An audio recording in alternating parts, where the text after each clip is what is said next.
ஏதோ ஒரு அற்புதத்திற்காக காத்திருக்கீங்கல்ல, ஏதோ ஒரு அதிசயத்திற்காக காத்திருக்கீங்கல்ல.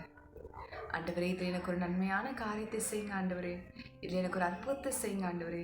இந்த விஷயத்தில் ஒன்றுத்தில் மட்டும் நீங்கள் அற்புதம் செஞ்சா என்னுடைய வாழ்க்கையே தலைகீழ மாறிடும் ஆண்டவரே. இதில் மட்டும் உடைய கரத்தை வைங்க ஆண்டவரே, இதில் மட்டும் உடைய பார்வை வைங்க ஆண்டவரே, இதை மட்டும் ஆசிர்வதிங்கன்னு ஏதோ ஒரு காரியத்திற்காக இரவும் பகலும் தேவனை நீங்கள் வேண்டிக் கொண்டிருக்கீங்களே, ஆண்டு சொல்லுகிறார், அதிலே கர்த்தர் உங்களுக்கு ஒரு அற்புதத்தை செய்ய போகிறார். அதிலே கர்த்தர் உங்களுக்கு விசேஷமான காரியத்தை கொடுக்க போகிறார். நீங்கள் சோர்ந்து போகாமல் தேவனுக்கு உங்கள் வாழ்க்கையை அர்ப்பணித்து அவருக்கு கீழ்ப்படிங்கள். ஏதோ உங்கள் விஷயத்தில் கர்த்தருக்கும் உங்களுக்கும் ஏதோ ஒரு காரியம் தடையாக இருக்குது. அதை செய்து முடித்த உடனேவே உங்களுக்கு இப்பொழுது அற்புதங்கள் கொடுக்கப்படும். அதை செய்து முடித்த உடனேவே இப்பொழுது உங்களுக்கு ஆச்சரியமான காரியங்கள் கொடுக்கப்படும்.